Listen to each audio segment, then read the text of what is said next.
to Garam Masala by Mary Rose Valentine, featuring Brenna McWhorter Fennessey and Clarisse Sicat.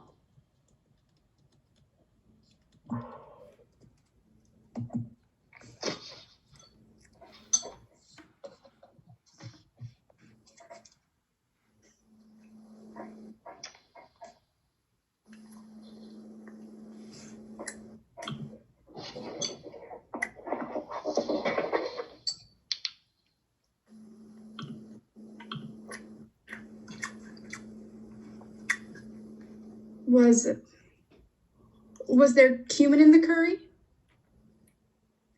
Not much. Why do you ask? Oh, it's just Priya makes this chicken curry recipe sometimes, and I think she uses more cumin. Oh.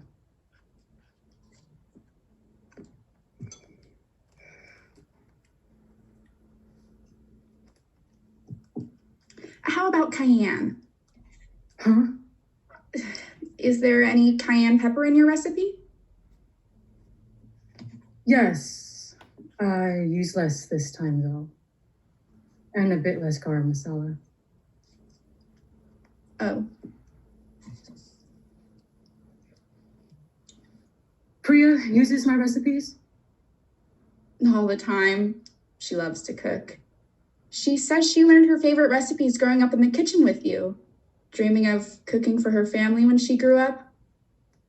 It's one of my favorite things, being married to her cooking.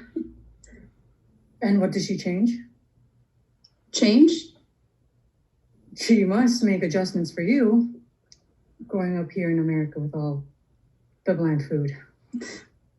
My parents didn't season food as much as I would have liked, but when I met Priya in college, she took me to an Indian restaurant, and I fell in love with her and the cuisine. She hasn't had to change any recipes since we moved in together. Restaurants here don't make the food right. They make it for Americans. This country acts as though each spice is not important. No one wants anything different than what they know. If I made this dish and sold it in a restaurant, no one would like it and have to make too many changes.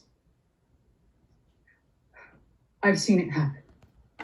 Restaurants open and close, and we cannot share our cuisine and culture because no one wants it. We always get covered up. So why bother?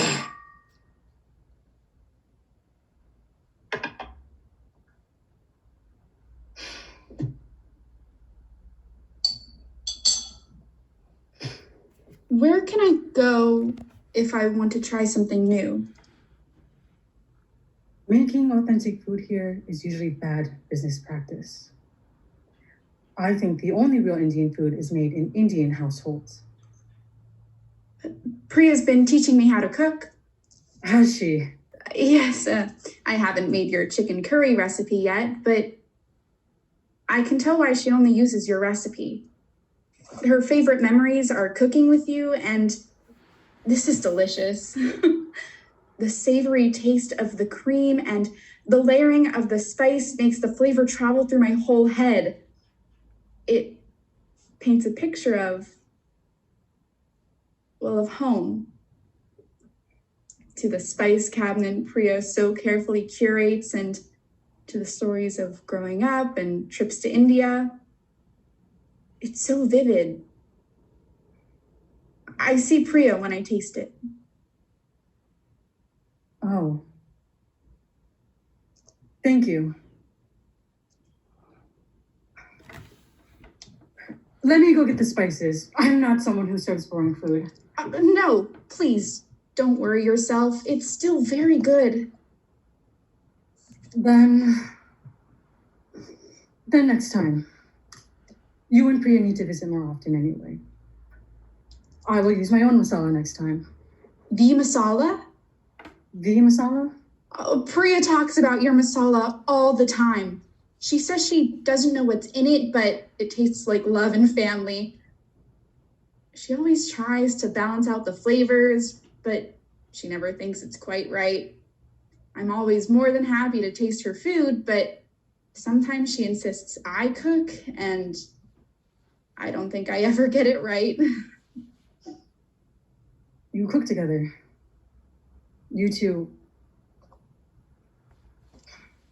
You must love each other very much. So much.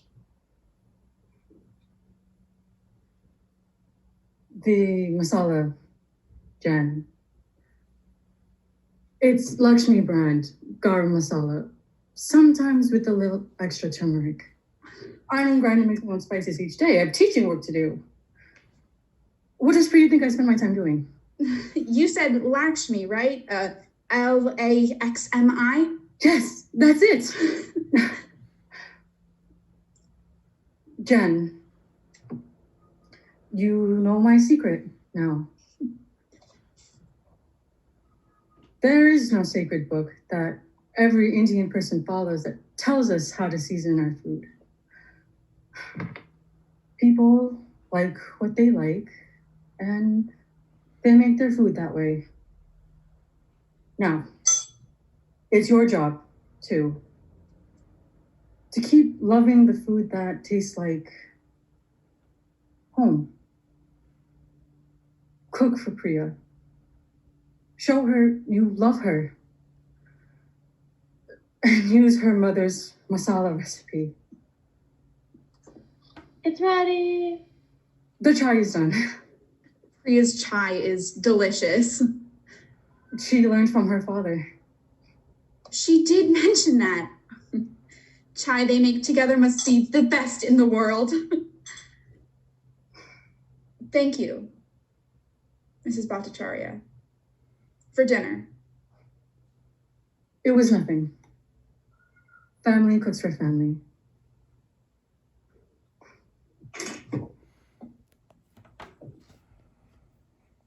Yay!